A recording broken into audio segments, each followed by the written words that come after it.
मांग संख्या 27 और 28 पे आपने बोलने का मौका दिया, इसके लिए आपका आभार।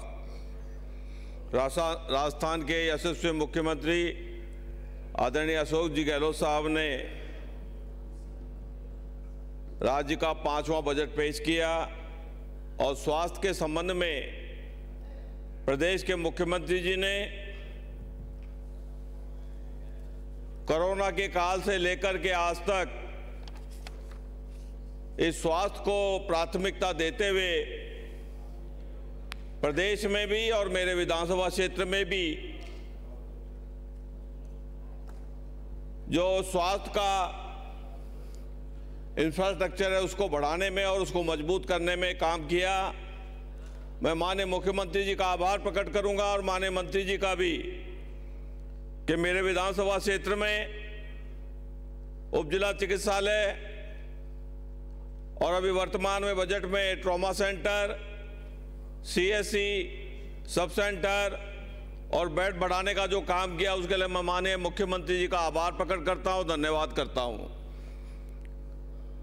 राजस्थान बहुत बड़ी भूभाग है और बहुत बड़ी स्टेट है।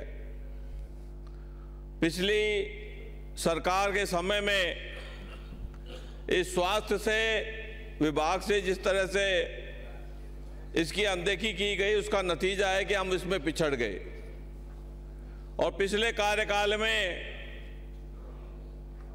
पिछली सरकार ने भारतीय जनता पार्टी की जो सरकार रही उसमें इसमें पीपीपी मॉडल के ऊपर भी हमारे सीएससीओ को हॉस्पिटल प्राइवेट हॉस्पिटलों के साथ अटैच करके दे दिया।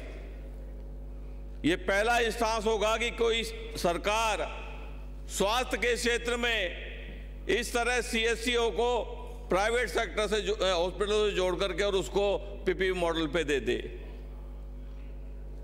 सरकार की प्राथमिकता शिक्षा और स्वास्थ्य हरदम ऊपर रही है।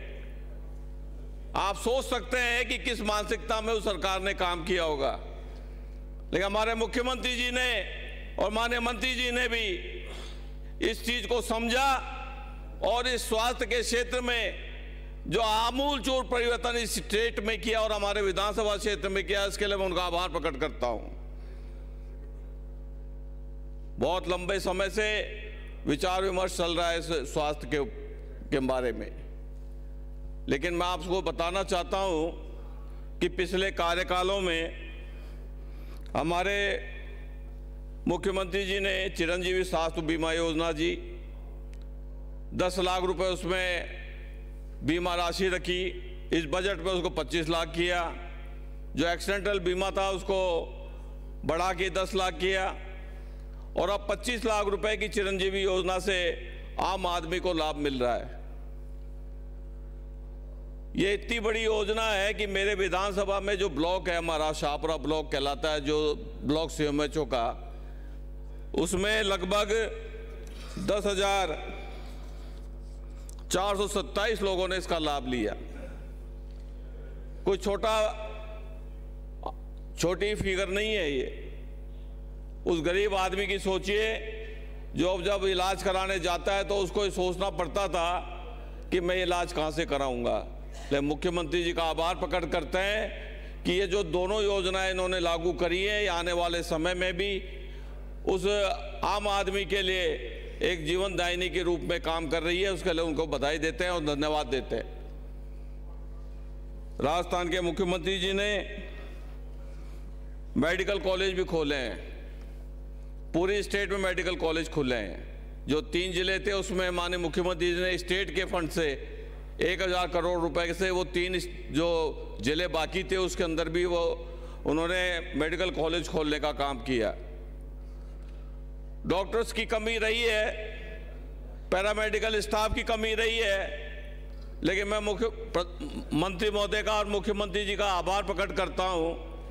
इस 4 साल के कार्यकाल में पैरामेडिकल स्टाफ की भी भर्ती हुई, डॉक्टर्स की भी भर्ती हुई, और अगर ये भर्ती नहीं होती तो निश्चित रूप से जो सीएससी, पीएससी हमारे मेडिकल कॉलेज हैं, हमारे हॉस्पिटल्स हैं, उनमें डॉक्टर्स की कमी और भी ज़्यादा होती। लेकिन मैं बधाई देता हूं माननीय मंत्री जी को।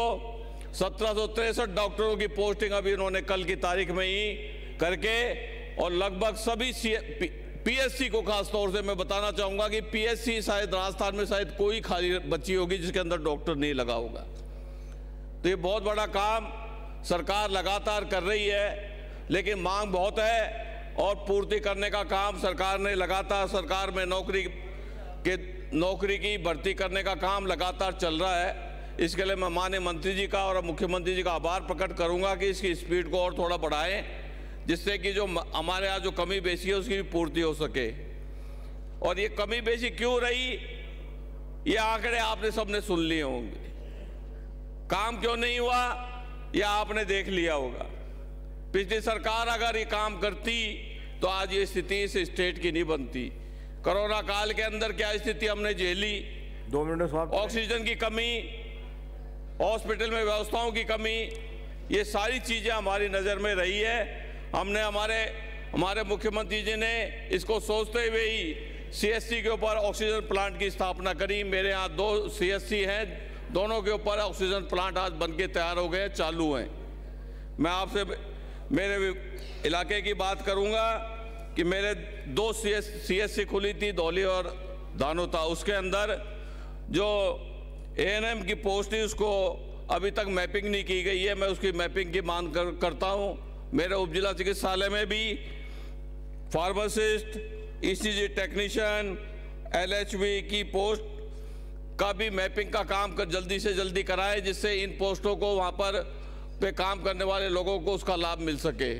क्योंकि ये पोस्टें अभी तक मेरे यहाँ पर लैप्स दिखाई जा रही है, ये यहाँ पे इसकी जो मैपिंग है वो पूरी नहीं हुई है। उस कारण से हमारे को बहुत परेशानी हो रही है। और वहाँ जो स्टाफ लगना चाहता है या लगा हुआ है उसको परमानेंट रूप से तनख्वाह मिलने में भी तकलीफ आ रही है। साथ ही मेरे जो मनोहरपुर में 75 बेड हॉस्पिटल बनाया था माननीय मुख्यमंत्री जी ने पिछली बार, उसके अंदर भी जो पोस्ट आनी थी वो भी अभी नहीं आई है। मैं माननीय मंत्री जी से आग्रह करूंगा कि इसके अंदर भी जो आपकी जो प्रक्रिया है विभाग की उसको जल्दी से जल्दी पूरा करा के इसको इसमें पोस्ट भेजने का काम करें।